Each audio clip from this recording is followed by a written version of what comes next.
Hello mga boss, good morning, good afternoon, good evening sa inyong lahat.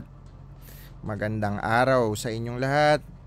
This is your service Mr. KGB Crypto at ito na naman tayo sa ating ritual. Today is Thursday, February 8, 2024, alas 3:04 na ng madaling araw guys. So ganun pa rin, dating gawi, wala namang bago. So wala naman nga naman talagang bago.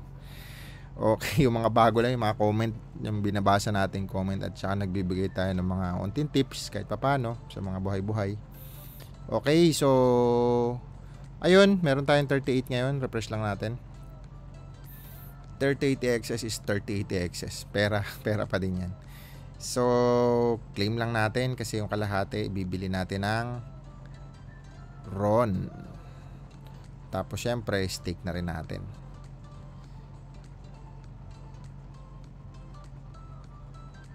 $20 ang ilalagay natin dito at yung 18 ilalagay natin doon sa RON staking. So stake na natin yan, claim lang natin, tapos in-stake natin kasi pag nire-stake agad natin, hindi lahat kumbaga papasok lahat yun, magiging 38 ang stake. Kaya 20 lang, kami 18 tayo natira na i-access pambili ng RON. Araw-araw tayo bibili ng RON, bahala na. So ayun, okay, so alright. Kasi parang 16,000 kasi na ron ang kinonvert ko, nandito na punta eh. Kaya lumaki to. Pag umangat siguro si SLP, si XS onte, ilibalik ko sa ron. Pero pag-iisipan ko pa guys.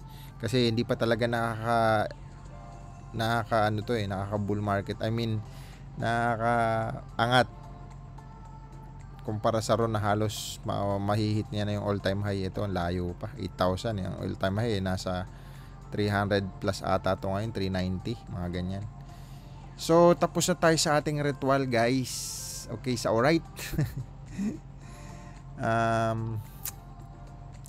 Saan ba tayo pupunta? Check natin yung mga galawan dito sa Crypto Bubble. Ayan, pumula na si ano.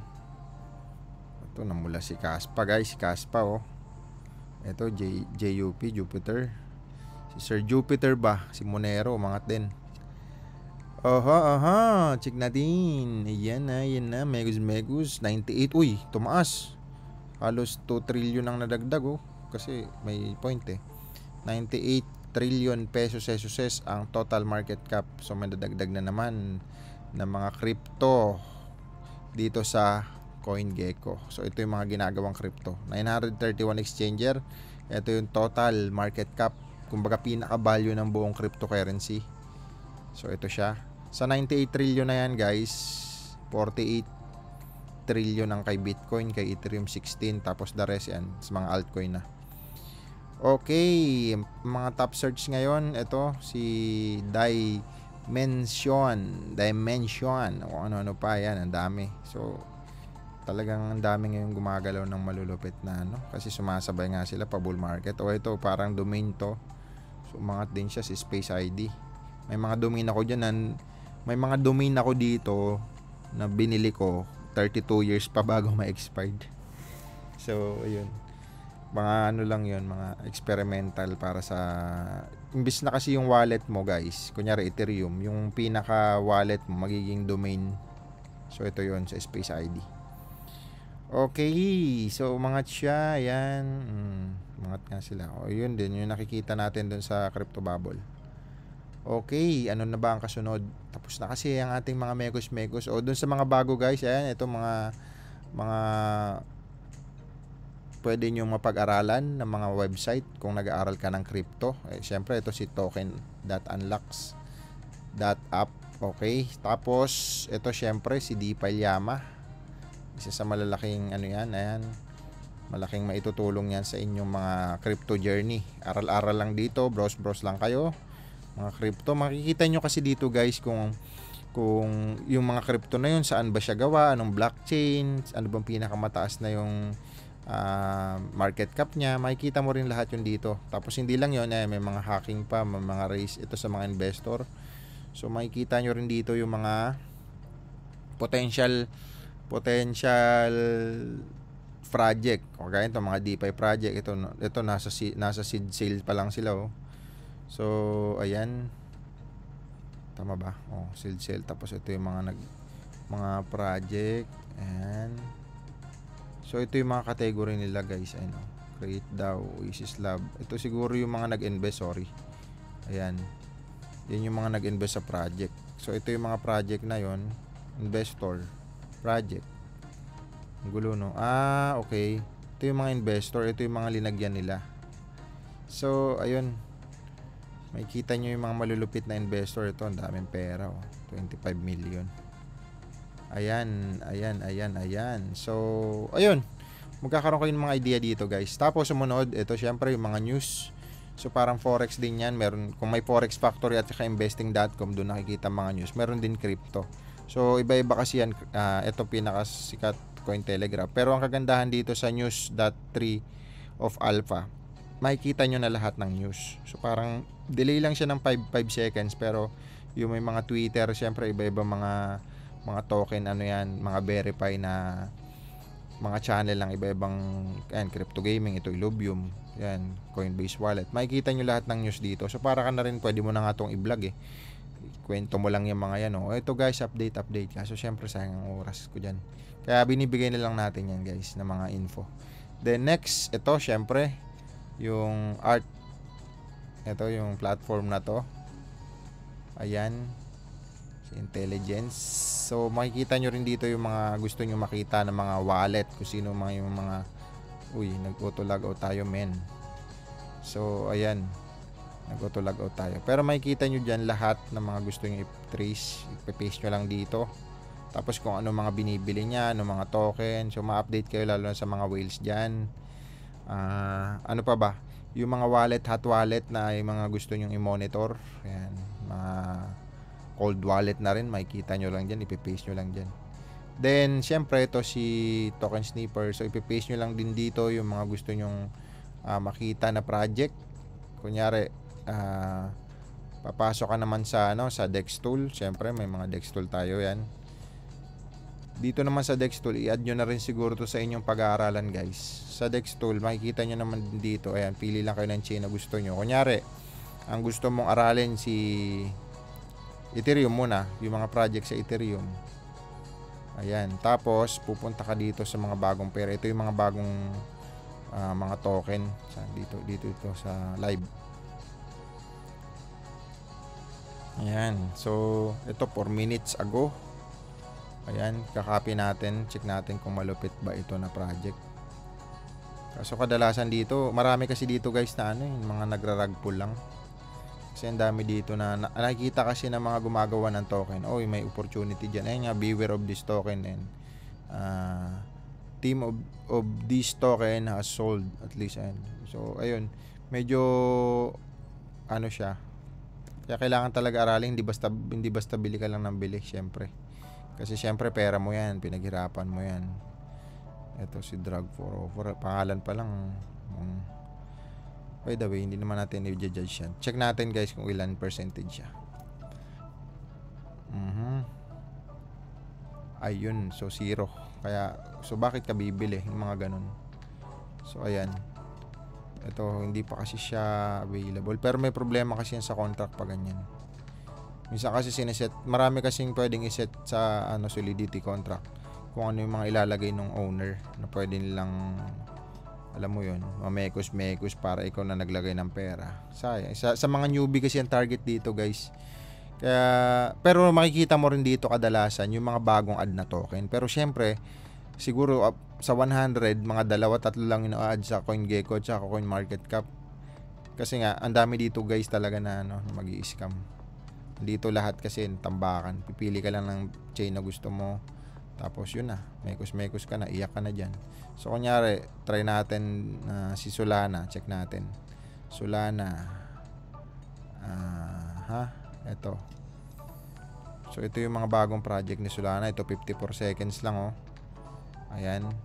So ito na yung full remaining. Check nyo lang dyan. Ito naka 500 na. Kunyari ito, check natin to. Ayan. So hindi pa siya nabibili guys. So wala pa, hindi pa nabebenta ba. Hindi pa open to buy. Pero yun, at least may idea na kayo mga bagong token. So, yun nga lang guys, ang dami dito talaga na ano ha, scam. Kaya aralin nyo rin, maraming magagaling na nag-explain dito sa about sa Dex tool. Nasa YouTube lang yan. May mga Tagalog dyan na pwede mong aralin. Palagay ko meron yan. At least mas may alam sila about dito. Kaya ako kasi hindi na ako dito nagpo-focus sa mga bagong token kasi alam ko naman dito na ako galing 2017 uso na to, 2018 mga dyan Dex tool. Kaya hindi na ako masyadong nahuhook dito. Pero at least sa mga newbie pwede mo rin aralin to. Aralin mo lang. Kasi ganun naman tas ito nonsense. Yan. Marami din to kasi may subscription to. Nakasubscribe ako dito dati. Nasa 8,000 ata a month. Pero malaking tulong din ito kasi marami kang pwede matutunan dito about crypto. Pati yung mga wallet, pati yung mga signal. So same lang din siya dun halos sa sa intelligence ba yun? Ito. Sa platform na Arkham Intelligence dito. Ayan. Pero mas okay tong nonsense, syempre mas yan. Isa din to sa validator ng Ronin. So malaking kumpanya to. Kung meron kang Ronin staking, ayan, tumunog ng aking forex. Sa aking mga forex. So ayan, isa to sa validator yung nonsense guys. Ito siya, commission base. Saan ba yun? Dito sa APR ata. Ayun, ito siya. So ito yung stake niya ngayon, nasa 8. Imagine man laki 8.7. Sabihin mo nilang 8.7 ron. Ang laki niyan guys na pera. 8.7 million ang stake nila. 8.7. 1, 2. Kung mga sumama sa kanila na mag-stake. Ayan. So, meron 1.2 billion guys. Imagine mo yun. So, ito yung company na yun. Sa Ron. Nagkasama siya dyan sa validator. Okay. So, alright. Tapos na ba tayo? Yun lang. Ilang minuto na. 12 minutes na recording ito. So, basa na tayo ng mga comment comment ng ating mga subscriber. Syempre, shout out sa 362 subscriber guys. Maraming salamat sa inyong lahat. Syempre, yung iba dyan na hindi pa nakahit sa notification bell, click nyo na yung bell na yan. Huwag na kayong mahiya para lagi kayo updated sa aking mumunting channel. Malay natin, di ba? Balang araw, pag lumaki, syempre, hindi natin malilimutan yung mga nagko-comment dito. Okay, kay BTC Gauti, present again sir. Na-inspired ako sa ginawa mo. Soon, maging ganyan din ang account ko. Tiwala lang sa sarili, more power sir. Okay, shoutout sa'yo sir BTC Gauti.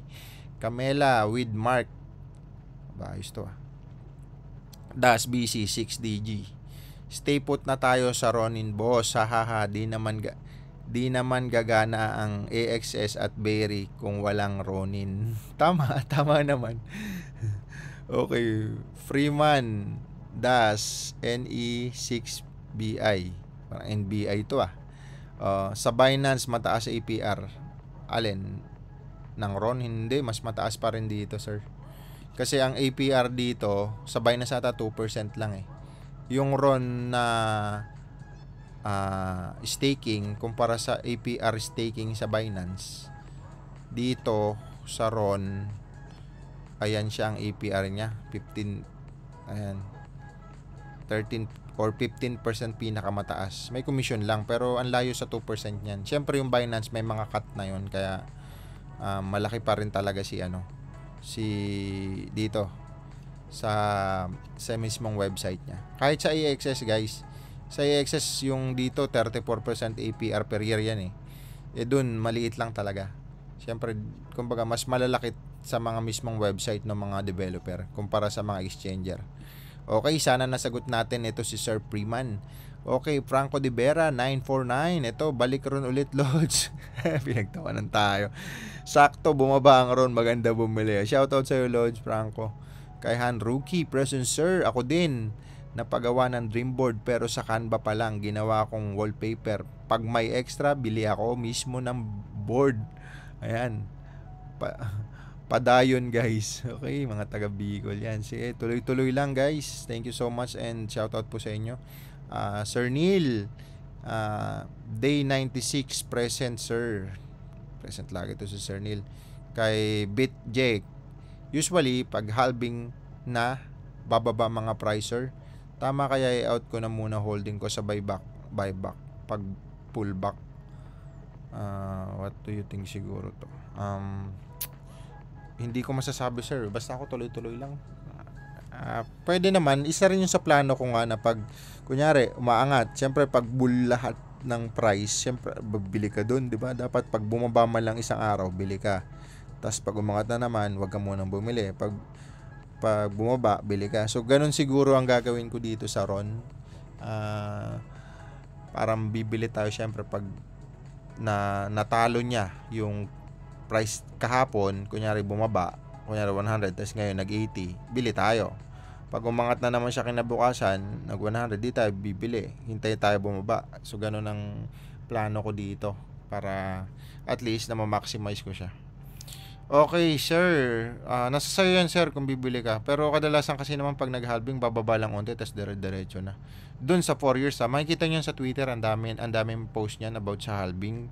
Kasi every 4 years, so umaangat naman siya after halving. Pero hindi naman, bumabelo pa yung market eh. Lalo na ngayon, yung Bitcoin ETF, yung mga fund institution doon, sila BlackRock, Fidelity, ang dami. So, yung mga yon, ang dami nilang hold ng mga token, ng mga Bitcoin. So, kumbaga, napakalaking tulong nun pag nagbilihan lahat doon. Lalo na pag pa-bull market after halving. So, yun. Nasa sa'yo yan, sir. Hindi naman to financial advice. Siyempre, mahirap magbigay ng advice. Mamaya manisi ka pa. Pera mo yan. Pero based nga lang sa history ng mga nangyayari sa halving, ganun, bumababa siya onte pero tuloy-tuloy na after. Okay, shoutout, sir. Siyempre, sa BitJake, shoutout po sa'yo, sir. Leandro Silva Das Uy 4LS LZ. Mukhang ano to Hindi ko siya maintindihan, guys, kasi Brazil. Shoutout po sa inyo. Okay, maraming salamat. Present. Meet Jobo. Kay Chocoloko. Ayan. Rahim Shin 3970. Okay, Meet Jobo. Shoutout. Si Sir Xavier Estelo. Nice one. Tikasin present. Shoutout boss, Meet Jobo, Mad 3NPH. Mad 3NPH ata to. Sir, free to up po ba yung CoinGecko para Yes sir, free sign up lang yan, CoinGecko. Kailangan mo lang dyan, taas profile. Add ka lang ng mga token para mamonitor mo siya. Mr. Incognito 13 pesos average buy ko ng RON. Baba, sir. Sana pala dinamihan ko na dati. O nga, ganun talaga. Tuloy-tuloy lang ito. Grabe naman kasi RON, dami nilang gaming. So parang ito yung magiging hari ng game chain, gaming chain si RON. Kasi ang dami mga game na naka-attach sa kanya. Iyon ang pinagkaiba niya dun sa ibang sa ibang mga gaming chain. Tsaka syempre active pa rin ang nauuna. Wala namang ibang mga I don't know, si Gala, mayroon ba siyang maraming player? Si Sandbox, maraming player? Wala eh, hindi ko naririnig or nasi-search na mga nagsasabing ganun or nababasa. Karamihan talaga maraming player. Marami lang nasaktan sa AXS dahil nga sa scholar dati na bumagsak ang presyo dahil sa SLP. Pero andyan pa rin yung mga player na yan. Actually, marami. Yung Pixel nga, isa sa mga booming din yan. Daming player. 100,060 ata. 160,000 yung player ng ngayon. Ng Pixel. Active player. Okay, advance welcome back to Ron. Shoutout ulit sa'yo. Kay K.Crypto 89. Sir, halos 3 weeks na akong na viewer nyo. Nakakatawa, sir, dahil nakaka-relate ako sa inyo, lalo na sa mga businesses and also sa crypto hold. 2019 ko pa naman na-discover ang crypto, sir, pero as of now halos 95% ng exposure ko sa crypto and 5% na lang sa bank. More power sa channel nyo, sir. One of the underrated YouTube channel about business and crypto. Thank you so much sa inyo, sir or ma'am. K.Crypto 89. Present, Sir Jomel Santos. Yan, present lagi yan. Present, Sir Jerwin the Great. Ayan. Spark Life 14 present. Sir Instinct present. Pau Pau 1228 present. Easy 100M ka pala boss. Huwag na lang gumastos sa 21 years. Dito kasi sa pang 96 natin video, may computation tayo diyan kasi yung kinikita nitong ating AXS staking, pumapatak kasi yan na pumapatak na tawag dito 38 AXS a day. So 38 AXS kung kukumputin nga naman sa presyo ngayon ayan, nasa 15,000 din yan guys. Ulitin natin, hindi po natin ito ipinagmamayabang lalo na sa mga bagong manonood dyan. Hindi po natin ito piniplex para ipagmayabang sa inyo. So kadalasan kasi ang Pilipino, hindi naman lahat, pero marami na galit at inggit na inggit sa mga kapwa Pilipino umaasenso, kaya sinisiraan kung ano sinasabi, imbis na alam mo yun, maano na lang, ma-inspired ka na lang guys, huwag ka na mainggit. Okay, so yan, 15,000 a day times 30 days, boom, lumiit siya guys. Okay, ulit, tama ba yun? 450,000. So 15,069 times 30 days. Di ba? Times 12. So 5.5 din 'yan. Times 21 years yung sabi ni sir. Boom, 113. So ayun, 113 million nga naman. 21 years, wala nang galawan niya ng Huwag ka nang gumastos ba? Mabubuo 'yan. Shoutout ulit sa'yo, sir. Kay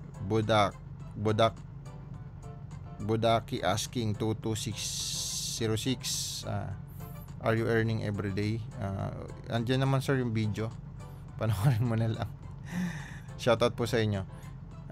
Inspiring Cloudy present.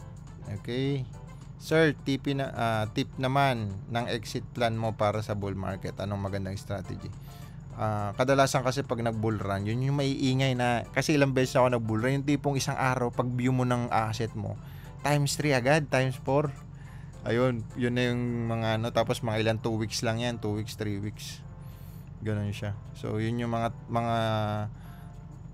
kumbaga, yun na yung sign para mag-TP ka.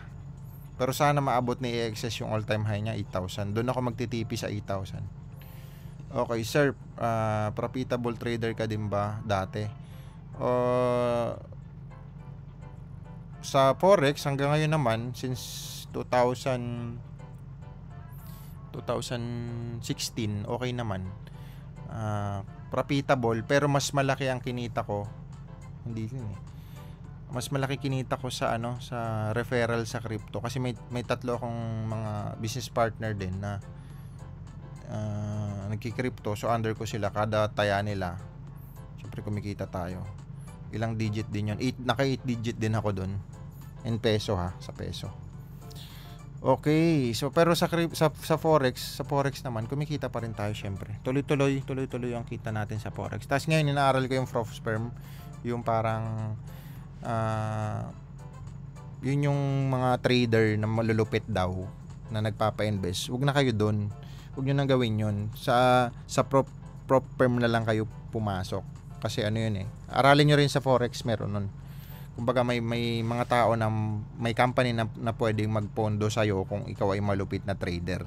Yung iba kasing trader sa Pilipinas, sinasabi na magagaling daw sila, pero wala silang pondo, kaya nagpapa-invest, nangongolekta ng pera sa iba-ibang mga tao.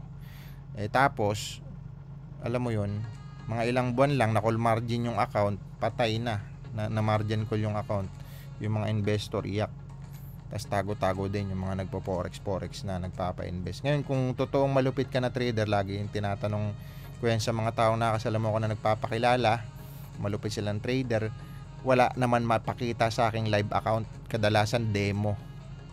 Napapahiya lang sila. Kaya sabi, ang lang dyan, kung magaling ka na forex trader, dapat di ka nagpapa-invest. Kasi kung magaling ka, malamang kumikita ka kahit mag-start ka sa maliit. 'Di ba? So, hindi ko talaga magets ba't nagpapa-invest. Pero by the way, meron na nga prof firm na kung saan may malaking company na pwedeng mag-invest sa'yo basta magaling kang forex trader. Pero syempre may requirements yun. At least 2 months kang mag-aaral. I mean, bibigyan ka ng demo account para i-trade. Pero may bayad kasi yun. So 10,000 to 60,000 depende sa amount na gusto mong puhunan. Kung mga 200,000 ang gusto mong ilabas na puhunan ng investor sa'yo, kailangan mo muna maglagay ng at least 50,000 mahigit. Ngayon, kailangan mo ma-maintain sa isang buwan yung kita at least 10%. Tapos may drawdown na kailangan i-considered. Tapos next month 5%. Pag natapos mo yung ganong 2 buwan na yun, ibabalik din sa'yo yung binigay mong 50 mil or 60,000, mga ganon. Tapos, the next 3rd month hanggang sa mga susunod na buwan, 70-30 na kayo. 70% ng kita that month sa'yo, 30% dun sa nagpondo sa'yo. So, ganun. Kaya, yung mga malulupit daw dyan na trader, doon na lang kayo. At least, hindi na kayo, wala talaga na kayong linokong tao. Wala na kayong kinuhanan ng pera. Doon na lang sa sa prop firm. I-search nyo na lang, meron dyan. Ang inaaral ko ngayon, pasado na ako sa 1 month. So, next 2 months na. FTMO, yun yung pangalan. At marami naman dyan, aralin nyo lang sa YouTube. Meron dyan mga malulupit na mga YouTuber na nag-explain about that. Okay, so profitable naman hanggang ngayon. Nakaka 7 digit, 6 to 7 digit naman ako aman sa Forex sa aking sa personal account. So, hindi ko po yung piniplex o pinagmamayabang. Pero syempre, hindi naman ganun lagi, guys. Yan kumbaga, may market talaga na na hindi sasang-ayon sa iyo. Kaya sa Forex kasi, kahit sa future trading ng crypto, halos pares lang naman ang strategy yan breakout, ICP, ang dami, iba-iba. ICT, ano pa ba? Yun nga, mga indicator, moving average, MACD, RSI, Divergent. Mamimili ka lang ng strategy na malupit na applicable sa'yo. Hindi porket yung strategy nag-fail ngayong week, maglilipat ka na ng mga strategy. So, ganun, magugulo ka lang. The more na maraming knowledge sa Forex, nako. Ang effective sa akin na strategy, MACD, tapos iba-iba, marami din. Pero may mga robot kasi ako sa crypto, guys, ay sa Forex. Ngayon, nag-i-scalping lang ako pag alam kong sobrang sagad na, ganun. After ng mga 300 pips, saka ako nag-scalping. So, ganun. Tapos martingale application. Apply ng strategy. So, yun lang. Effective sa akin yun. Tuloy-tuloy. More than 3 years na. Kasi nung mga 2016, mga 17, talagang kumbaga yun yung puhunan ko sa Forex Maraming talo ba. Ngayon, kahit papaano, kumikita na ng mas malaki pa doon sa build and sell ko. Okay. So, Jay Alipala, Present Sir, tanong ko lang po kung anong epekto ng Bitcoin halving sa mga altcoin. Salamat po. Ang Bitcoin halving po, every 4 years yan. Yung mga nagmimina kasi sa Bitcoin, sila yung nagre-record ng mga transacciones. Bilang kapalit nun, may reward silang Bitcoin. Pero super power computer yon at ang laki ng nakukonsumo nun na kuryente. So, bibigyan silang reward. Ngayon, every 4 years, yung binibigay na reward doon, lumiliit. So, yun yung tinatawag na Bitcoin halving. Kung dati, sabihin natin dati, ang binibigay 50 Bitcoin, mga 2010 ba yun, 2009. After 4 years, ang bibigay na lang 25 Bitcoin sa mga nagmimina. After 4 years, 12.5 Bitcoin. After 4 years ulit, so papalit ng papalit every 4 years. Yung natitirang mining ng Bitcoin kasi nasa 20, search natin para makita nyo. At least may mga nasasabi na naman tayo mga kakaiba ngayon. So sa Bitcoin ito, ang nakalabas na lang na supply niya, guys, 19 million na ang nakalabas. So kakapiranggot na lang. Yung natitirang halos 2 million, yung natitira dyan na halos 2 million, mamimina at mauubos yun. Nasa 2140 pa. 2140, guys. Ano pa lang ngayon? 2142, mga 2140 mo na lang. Minus 2024. 116 years pa, patay na tayo, hindi pa ubos ang Bitcoin sa pagmimina. So every 4 years kasi yan lumiliit ang binibigay na reward. Kaya pag lumiliit ang binibigay na reward, ang daming bumibili, ang daming community, anong mangyayari sa presyo? Tataas. Siyempre, yun naman ang rules ng supply and demand. So pag tumaas pag dumami ang naging user o nakakakilala sa project na to or tumatangkilik at lumiliit yung supply, ano mangyayari sa presyo? Tataas yung presyo. So ganun siya. So sana nasagot ko sir ang unting katanungan ni Sir J _Alipala. Okay, sa alright, One Piece highlights, present kay Gauti, tapos na. So ayun lang guys ang ating mga basa sa mga comment. Ayun, sa mga businesses naman na magusto mag-business, syempre ito kasing crypto business din ito, pero dapat guys naka-diversify ka. Dapat may isa ka pang business na inaaral. Kasi syempre hindi naman ang talagang kitaan na malulupit nasa business talaga. Ito business din yung crypto. Pero syempre naka-diversify ka. At saka mga tips siguro na pwede kong ibigay sa inyo, yung pagbi-business kasi normal talaga magkamali. Ang importante nag-try ka. Motto ko sa buhay nung nag-start ako, habang bata ka, habang buhay ka pa, habang bata ka, pag may opportunity na dumating sa buhay mo, i-grab mo, sumubok ka. Mag-try ka. Mag-failed ka man, di ka man maging success doon, at least nag-try ka, sumubok ka. So ayun, sumubok ka, bata ka pa, kailangan ka susubok pag gurang ka na, di ba? Hindi mo na ma-enjoy yan. So never upgrade your lifestyle. Isa din yan sa never upgrade your lifestyle too fast. Kumbaga wag mo agad kung kumita ka man, upgrade mo agad lifestyle mo. So mahirap 'yun, guys. Kailangan kontrolin mo yung your spending. Kumbaga control your spending before spending controls you. So ayun. Sabi ko pa dati, wala akong karapatang gumastos nang walang pumapasok. Yun yung mga ko. So, hindi solusyon ng pagtitipid, pero kailangan palakihin mo yung income mo, guys. 'Di ba? So, minsan may tipid, minsan wala, pero dapat yung pumapasok sa yung pera mas malaki. So, ayun. Tapos ano pa ba? Yun nga, yung wag ka magpipiling na sobrang yaman para lang sa na pinapakita mo sa ibang mayaman kayong pala hindi naman. I mean, yung parang masyado kang magastos pero sa totoong buhay panay post kung ano-ano tas di naman totoo. Siyempre, kumbaga mas maganda pa yung maging undercover millionaire ka, yung nakakapunta kahit saan. Yung para mabuhay ka. Sabi nga nila, live like undercover millionaire. Mas okay yun, guys. Tapos yun, syempre, yung pipili rin kayo ng malupit na partner. I mean, sa mga wala pang asawa, yun, or sa may asawa na, kailangan makapili ka or maturuan mo na kasing kaparehas mo din yung asawa mo. Nagkakasundo dapat kayo. O sa mga walang asawa pa, so marrying right person is the key to building wealth, syempre. So kaya choice wisely, guys. Yun lang yun. And the biggest risk is living on one income. Sabi ko nga kanina, kailangan talaga diversify.